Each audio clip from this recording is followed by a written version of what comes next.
경남FC 구단주인 홍준표 도지사가 팀이 2부 리그로 강등되면 운영이 어렵다는 입장을 밝혔습니다. 팀 해체를 의미한 것으로 반발도 만만치 않습니다. 경상남도의 내년도 국고 예산이 3조 8천억 원으로 확정됐습니다. 88고속도로와 제2 안민터널 등 경남의 주요 사업이 반영됐습니다. 교육부 감사에서 창원대가 무더기로 적발됐습니다. 총장까지 이례적으로 징계를 받았습니다. 내년 초 미국의 남해안굴 위생 점검을 앞두고 정부가 먼저 현장을 점검했습니다.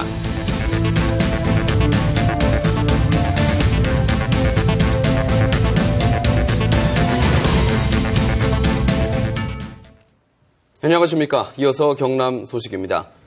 경남FC 구단주인 홍준표 도지사가 팀이 2부 리그로 강등되면 운영이 어렵다는 입장을 밝혔습니다. 사실상 팀 해체를 의미한 것인데 이에 대한 반발도 만만치 않습니다. 김대진 기자의 보도입니다. 홍 지사는 강등을 결정짓는 승강 플레이오프 결전을 하루 앞두고 자신의 페이스북에 2부 리그 강등 시 팀 운영이 어렵다는 뜻을 밝혔습니다. 지난 2년간 경남 구단주를 하면서 시민 구단의 한계를 절감했고 만약 2부 리그로 강등되면 주 후원업체도 없어져 더는 구단을 운영하기 어렵다고 사실상 해체 가능성을 언급했습니다. 또 심판 오심으로 불이익을 당했다며 프로축구연맹과 전면전을 선언한 성남FC 이재명 시장과도 뜻을 같이 하고 연맹의 구단주 징계 방침에 대해서도 강하게 비판했습니다. 홍 지사의 이 같은 발언에 대해 시도민 구단의 어려운 현실과 입장을 대변한 것이라는 평가와 함께 팀 해체라는 카드를 쉽게 남발했다는 비난 댓글이 잇따르고 있습니다. 축구계에서도 이미 2부 리그로 강등된 대구와 광주, 강원과 대전 등 시도민 구단들은 모두 팀을 해체해야 되는 것이냐며 반발하고 있습니다. 또 도민주주들을 모아 어렵게 창단한 프로구단에 대해 강등도 되기 전에 해체를 운운하는 것은 지나치다는 평가입니다. 구단 내부에서는 그동안 누적된 부채를 청산하느라 제대로 된 외국인 공격수 하나 영입하지 못하고 구단을 운영해왔는데 마지막 결전을 앞두고 씁쓸하다며 우선 살아남는 데 힘을 다하겠다고 전했습니다. KBS 뉴스 김대진입니다. 국회 예산안 통과에 따라 경상남도의 내년도 국고 예산이 3조 8천억 원으로 확정됐습니다. 88고속도로와 제2 안민터널 등 경남의 주요 사업이 예산에 반영됐습니다. 천연수 기자가 보도합니다. 국도보다 못해 죽음의 고속도로로 불린 88고속도로 확장공사 예산으로 3,890억 원이 반영돼 내년에는 완공할 수 있게 됐습니다. 함양 울산 간 145km 고속도로 건설에는 2,950억 원이 반영됐습니다. 올해보다 4배 많은 예산으로 공사에 속도가 붙게 됐습니다. 창원 동업에서 김해 한림국도 240억 원, 마산에서 거제국도에 528억 원, 사동업에서 화계국도 200억 원 등 8개 국도 건설에 2,900억 원이 투입됩니다. 만성적인 정체를 빚는 창원에서 진해 구간에는 3.3km의 제2 안민터널 건설이 시작됩니다. 실시 설계비로 10억 원이 반영돼 2016년 착공할 수 있게 됩니다. 경남 서부 지역의 수건 사업인 김천에서 거제 사이 남부 내륙철도 사업도 첫 단추를 꿰게 됐습니다. 현재 진행 중인 예비 타당성 조사가 끝나면 철도 기본계획 수립 예산 120억 원을 쓸 수 있게 됩니다.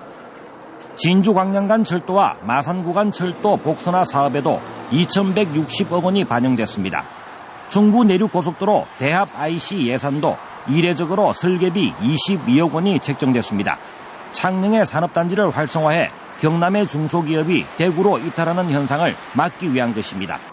필요성을 두고 논란이 일었던 마산 로봇랜드 사업에는 77억 원이 반영됐습니다. 로봇 비즈니스벨트 사업에도 50억 원이 새로 반영돼 내년에 사업 대상지를 선정하게 됩니다. 확정된 경남의 내년 국고 사업은 660건에 3조 8,427억 원으로 올해보다 10% 증가했으며 국가 시행 사업은 80건에 2조 4,400억 원입니다. KBS 뉴스 천연수입니다.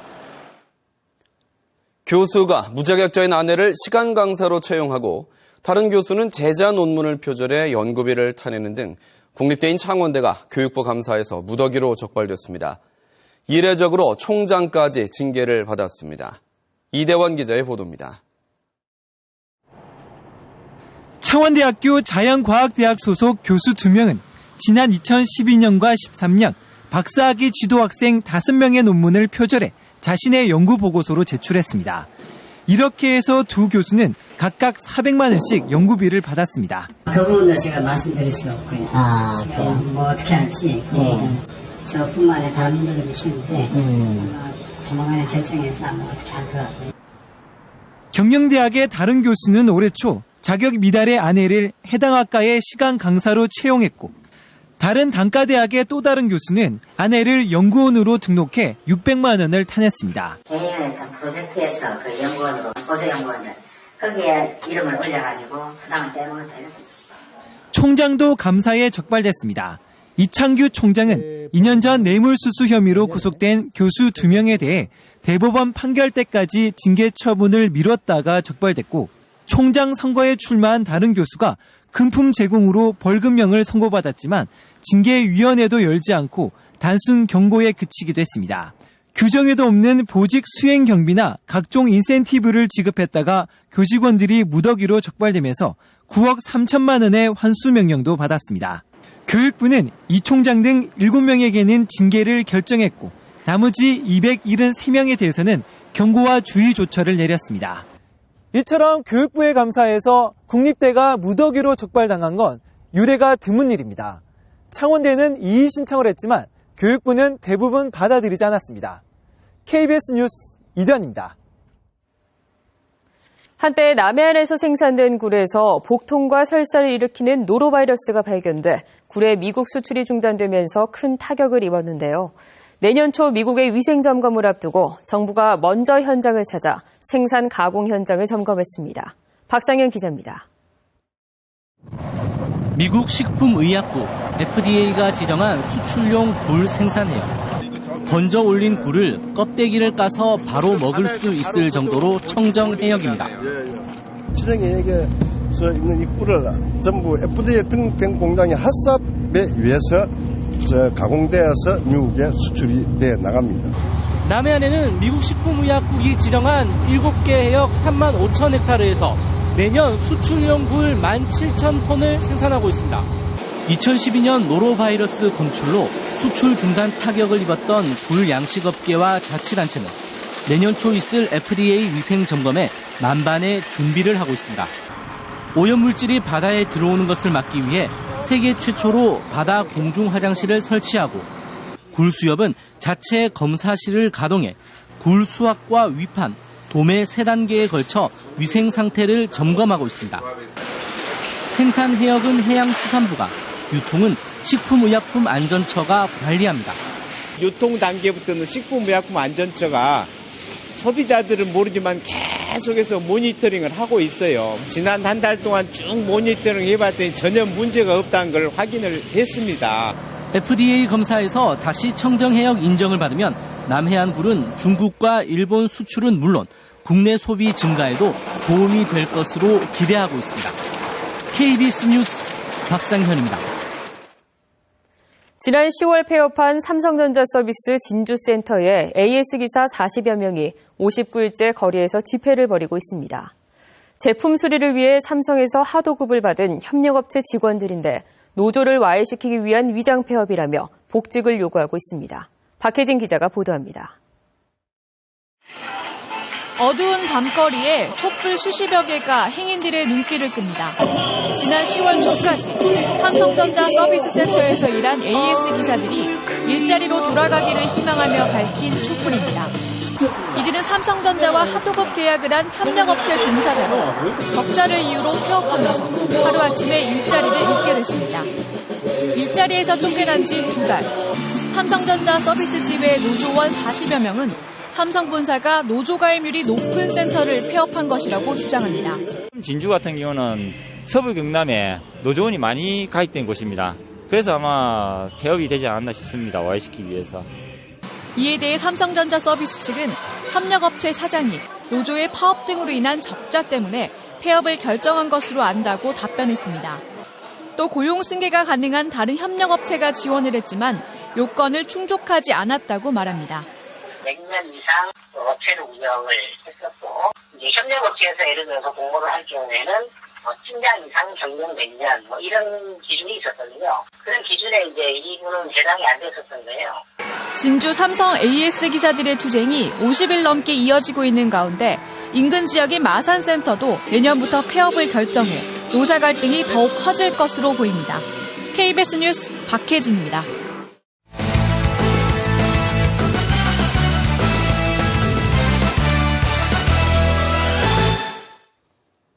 주요 단신입니다. 경상남도가 청렴도 평가에서 전국 시도 종합 3위를 기록해 2002년 제도 도입 이후 최고 평가를 받았습니다. 국민권익위원회는 오늘 전국 17개 시도 청렴도 평가 결과 경남은 내외부 청렴도와 정책 고객 평가에서 고른 점수를 기록해 경기도와 부산시에 이어 전국 종합 3위를 기록했다고 발표했습니다. 경상남도 교육청은 전국 10위에서 8위로 2계단 상승했습니다. 몽골 초대 대통령을 역임한 오치르바트 전 대통령이 오늘 창원대에서 몽골의 민주발전이라는 주제로 특강을 했습니다. 오치르바트 전 대통령은 1990년 몽골 대통령으로 취임한 이후 70여 년간 계속된 공산주의 대신 민주주의를 도입해 나라 이름을 몽골 인민공화국으로 변경하는 등 개혁 정책을 추진한 대통령으로 평가받고 있습니다. 창원지방검찰청이 신속한 디지털 수사를 지원할 수 있는 디지털 포렌식 센터를 열었습니다. 디지털 포렌식 센터는 디지털 기기에 저장된 자료를 분석해 법정에 제출할 증거를 확보하는 과학 수사 기법인 디지털 포렌식을 전문으로 지원하는 것으로 각종 컴퓨터와 모바일 분석을 위한 최신 장비를 갖췄습니다. 마산 동부경찰서는 아파트에 침입해 흉기로 위협하며 귀금속 등 금품 1,000여만 원어치를 훔친 혐의로 해군 중사 34살 A씨를 붙잡아 헌병대에 인계했습니다. A 중사는 지난달 21일 낮 12시 20분쯤 창원시 양덕동의 한 아파트에 침입해 집안에 있던 30대 주부를 흉기로 위협한 뒤 귀금속 등 금품 1,300만 원어치를 빼앗아 달아난 혐의를 받고 있습니다. 경찰 조사 결과 A 중사는 과도한 주택대출금으로 생활비가 부족해지자 휴가 기간이 틈타 강도 행위를 한 것으로 드러났습니다. 도민체육대회 수영 종목에 선수들이 대리 출전한 혐의가 포착돼 경찰이 수사에 나섰습니다. 경남지방경찰청은 지난 6월 김해시에서 열린 도민체전 수영 종목에 선수 10여 명이 대리 출전에 수상했다는 첩보를 입수하고 지난 1일 경상남도 수영연맹과 경상남도 체육회를 압수수색한 관련 자료를 분석하고 있다고 밝혔습니다. 경찰은 현재까지 확인한 대리 출전 선수는 10여 명이며 입시 비리 가능성이 있다고 보고 관련 자료 소환해서 조사할 계획입니다. 창원 동읍의 단감 재배 농민들이 단감 가격이 폭락하자 적정 가격 유통을 요구하며 단감 30톤, 약 3천 상자를 자율 폐기했습니다. 농민들은 생산량 증가와 수출 물량 감소로 단감 가격이 지난해 대비 46%로 반토막 났다며 시장 수급 안정을 위해 폐기했다고 밝혔습니다. 경남 소식이었습니다.